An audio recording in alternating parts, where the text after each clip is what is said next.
ছাত্ৰ ছাত্ৰীসকল আজি আমি মাই লেণ্ড নামৰ এই কবিতাটোৰ এক্টিভিটি 13 পৰা সমাধান কৰি যাম। ইয়াৰ আগৰ ভিডিঅ'ত এক্টিভিটি 12 লৈকে সমাধান কৰি দিছোঁ। সেই ভিডিঅ'বোৰৰ লিংক এই ভিডিঅ'টোৰ তলতে দিয়া আছে। ইয়াতে ক্লিক কৰি চাই ল'ব পাৰিবা আৰু চেনেলটো ছাবস্ক্ৰাইব কৰি ল'বা, কাৰণ তোমালোকৰ এনে ধৰণৰ ভিডিঅ'বোৰ ইয়াতে পাই থাকিবা। এক্টিভিটি 13ত দিয়া আছে যে let's read the conversation between Jenisha and her grandmother. অহা পঢ়ো বুলি কৈছে। এই জেনিছা আৰু তাইৰ আইতাকৰ মাজত হোৱা যি কনভাৰচেশ্যন বা কথোপকথন তাক পঢ়ো আহা বুলি কৈছে। চ' এইজনী হ'ল জেনিছা আৰু এইগৰাকী হ'ল জেনিছাৰ গ্ৰেণ্ডমাদাৰ অৰ্থাৎ আইতাক। চ' জেনিছাই কৈছে, গ্ৰেণ্ডমা, আইতা, my friend Pihu went to Charaideo madam. মোৰ বান্ধৱী পিহুৱে ক'ত গৈছিল? চৰাইদেউ মেডামত গৈছিল। তাৰপিছত আইতাগৰাকীয়ে কৈছে জেনিছাক, ডিড শ্বি, তাই গৈছিল নেকি, তেনেকুৱা আৰু। উই উইল অলছ' গ' টু চৰাইদেউ মেডাম চুন। আমিও চৰাইদেউ মৈদামত অতি সোনকালেই যাম। তাৰপিছত জেনিছাই কৈছে যে I want to see the Rang Ghar too. মই ৰংঘৰো চাবলৈ বিচাৰোঁ। তাৰপিছত আইতাগৰাকীয়ে কৈছে যে Rang Ghar is a historical monument. মানে ৰংঘৰ হৈছে এক ঐতিহাসিক কীৰ্তিচিহ্ন। তাৰপিছত আকৌ জেনিছাই কৈছে যে আই ছ' দ্য ফটো অফ ৰংঘৰ। মই ৰংঘৰৰ ফটো দেখিছোঁ বা চাইছোঁ, তেনেকৈ আৰু। তাৰপিছত আইতাগৰাকীয়ে কৈছে ডেটছ নাইচ। ত' সেইটো ভাল কথা। তাৰপিছত দিয়া আছে যে now let's play roles, take turns in pairs to play the roles of Pihu and her grandmother. ইয়াত জেনিছা হ'ব লাগিছিল চাগে পিহুৰ ঠাইত। চ' যি কি নহওক, জেনিছা আৰু তাইৰ যি আইতাগৰাকী আছিল, ইহঁতৰ যি ৰোলটো, এইটো ভূমিকাটো পালন কৰিবৰ কাৰণে, ৰোলটো পালন কৰিবৰ কাৰণে দুজন হ'ব দিছে। কোনোবাই জেনিছা হ'ব বা কোনোবাই আইতাগৰাকী হ'ব। তেনেকৈ এটা খেল খেলিব দিছে। চ' এইটো তোমালোকে কৰিবা। তাৰপিছত এক্টিভিটি 14ত দিয়া আছে যে ৱৰ্ক ইন গ্ৰুপত কৰিব দিছে, এটা গ্ৰুপত।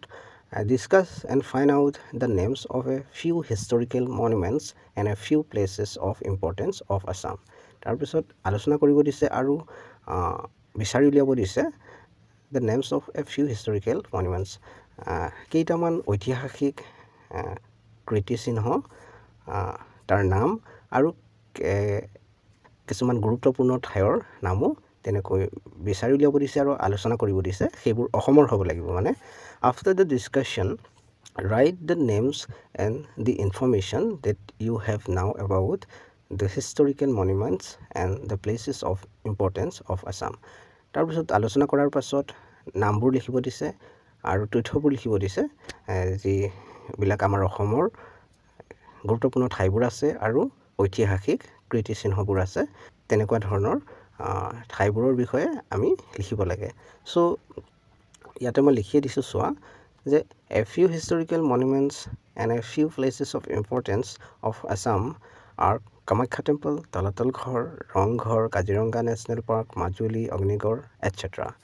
মানে কেইটামান আমাৰ অসমৰ ঐতিহাসিক কীৰ্তিচিহ্ন আৰু গুৰুত্বপূৰ্ণ স্থানবোৰ হ'ল যেনে Kamakhya temple, Talatal Ghar, Rang Ghar, Kaziranga national park, Majuli, Agnigarh ইত্যাদি।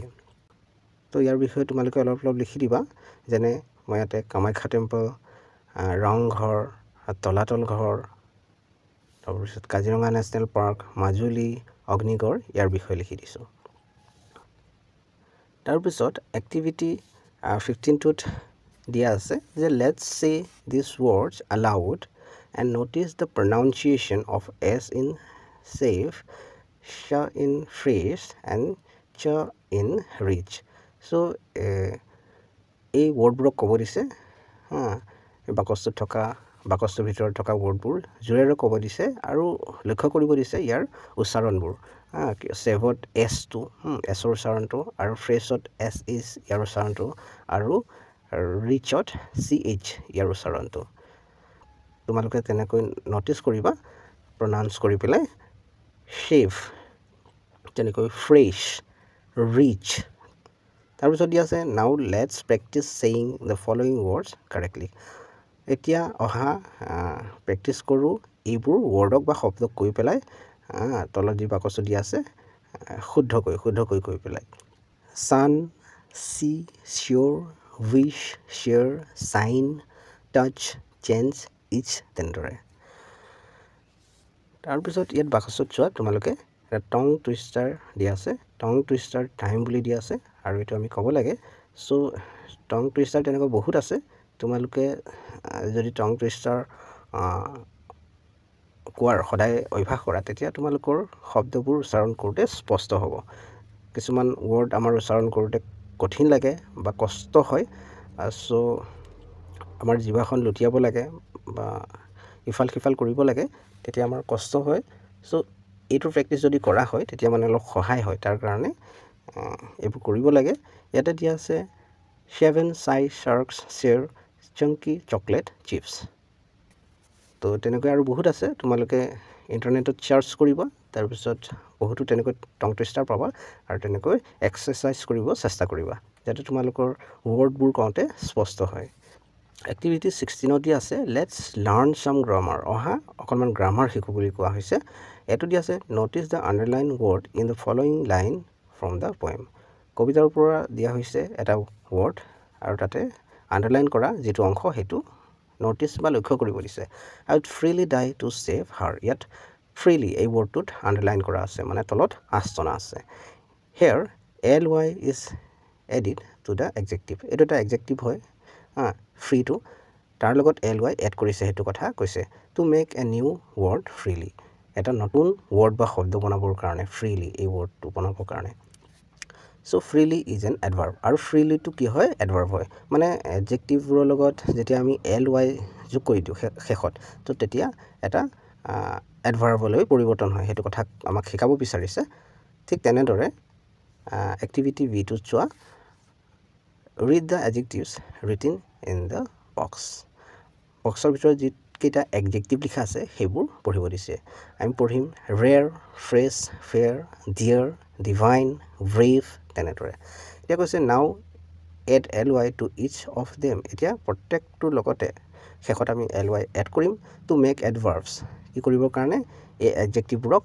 এডভাৰ্ব হিচাপে গঢ়ি তুলিবৰ কাৰণে and write in the given spaces আৰু তলত যি খালী ঠাই দিয়া আছে তাতে আমি লিখিব লাগে ৰেৰ LY লগাই দিলে ৰেৰলি হ'ব ৰেৰলি ফ্ৰেছলি ফেয়াৰলি ডিয়াৰলি ডিভাইনলি ব্ৰেভলি তেনেদৰে হ'ব চ' মই ইয়াতে যেনেদৰে কৰি দিছোঁ বা লিখি দিছোঁ তোমালোকেও লিখি ল'বা তাৰপিছত চিটো চোৱা choose one adjective and the adverb from by adding LY to it and make sentences using the adjective and the adverb so ইয়াত কি কৈছে যে বাছনি কৰিব দিছে ইয়াতো আমি বহুত adjective তেনেকৈ লিখিছিলোঁ আৰু adjectiveৰ পৰা আমি adverb LY যোগ কৰি পেলাই adverb হিচাপে গঢ়িছিলোঁ ইয়াৰ ভিতৰত এটা আমাক ল'ব দিছে যেনেকৈ মই ৰেয়াৰটো লৈছোঁ ৰেয়াৰটো হ'ল adjective তাক লৈ এটা মই বাক্য লিখিছোঁ তাৰপিছত rarely LY যোগ কৰি দিছোঁ শেষত ৰেয়াৰলি হৈ গ'ল এইটো হৈ গ'ল এডভাৰ্ব আৰু ইয়াৰ লগতো এটা বাক্য সাজি দিছোঁ তেনেকৈ মানে বাক্য দুটা সাজিব দিছিল প্ৰথমটো লিখিছোঁ this type of bird is rare in this region এইটো অঞ্চলত এনেকুৱা ধৰণৰ চৰাইবোৰ খুব মানে বিৰল চ' ইয়াত ৰেয়াৰ এই ৱৰ্ডটো এডজেক্টিভ যে ৰেয়াৰলি ইয়াত চোৱা এইটো এডভাৰ্ব হিচাপে ব্যৱহাৰ হৈছে চি ৰেয়াৰলি স্মাইলছ তাই খুব কম মানে কি কৰে স্মাইল কৰে বা হাঁহে চ' ইয়াত ৰেয়াৰলি এই ৱৰ্ডটো হৈছে এডভাৰ্ব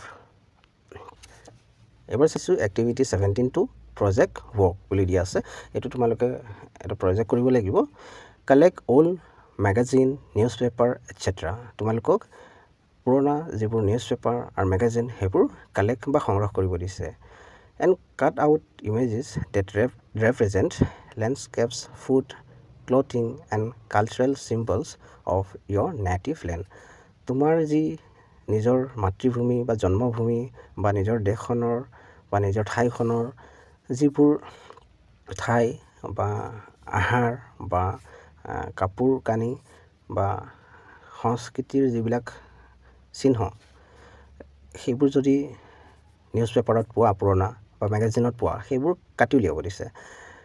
নাও make a collage pasting this cutouts on a chart board. তাৰপিছত এখন চাৰ্টবোৰ্ডত এইবোৰ কালেক্ট কৰি পেলাই সংগ্ৰহ কৰি পেলাই লগাব দিছে, পেষ্ট কৰিব দিছে, আঠা লগাব দিছে। Display it in the classroom. তাৰপিছত এইটো ক্লাছৰুমত তোমালোকক ডিছপ্লে বা দেখুৱাব দিছে। তোমালোকে এইটো কৰিবা ট্ৰান্সক্ৰিপ্ট অফ লিছনিং টেক্সট। ইয়াত ভোগেশ্বৰী ফুকননিৰ বিষয়ে দিয়া আছে আৰু তোমালোকে যেতিয়া ক্লাছ 7-8ত চাগে আছে, মই পঢ়াইছিলোঁ। চ' 8ত গ'লে এখেতৰ বিষয়ে আৰু বেছি ভালকৈ মানে বহলাই পঢ়িব পাবা। এটা দিয়া আছে যে Bhogeswari Phukanani was a freedom fighter who was born in a noble Ahom family of Nagaon. Bhogeswari Phukanani এগৰাকী ফ্ৰীডম ফাইটাৰ আছিল, অৰ্থাৎ স্বাধীনতা সংগ্ৰামী, যিগৰাকী জন্ম হৈছিল নগাঁৱত এক আহোম পৰিয়ালত। She joined the Quit India মুভমেণ্টত যোগদান কৰিছিল, অৰ্থাৎ ভাৰত ত্যাগ আন্দোলনত যোগদান কৰিছিল। The movement started in 1942। মুভমেণ্টটো কেতিয়া ষ্টাৰ্ট হৈছিল? এই কোৱাইট ইণ্ডিয়া মুভমেণ্টটো ইন 1942, 1942 চনত। She was a leader of the women's wing of the movement in Brahmapur নিয়াৰ নগাঁও। নগাঁৱৰ ওচৰৰ যি ব্ৰহ্মপুৰ, তাতে এই মুভমেণ্টটোৰ মহিলাৰ যিটো ভাগ আছিলে, মহিলাৰ ভাগৰ মানে মহিলাৰ সংগঠনৰ লিডাৰ আছিলে। Bhogeswari Phukanani died a martyr's death on September 20, 1942। Bhogeswari Phukanani মৃত্যু হৈছিল কেতিয়া? 1942 চনৰ 20 ছেপ্টেম্বৰত, আৰু এগৰাকী শ্বহীদ হিচাপে মৃত্যুবৰণ কৰিছিল তেখেত। চ' এয়া আছিল অলপমান ভোগেশ্বৰী ফুকননিৰ বিষয়ে। চ' ছাত্ৰ ছাত্ৰীসকল, তোমালোকৰ এই লেচনটোৰ এক্টিভিটিসমূহ ইয়ালৈকে আছিল। এতিয়ালৈকে যদিহে চেনেলটো ছাবস্ক্ৰাইব কৰি লোৱা নাই, কৰি লোৱা, কাৰণ তোমালোকৰ এনেধৰণৰ ভিডিঅ'বোৰ ইয়াতে পাই থাকিবা।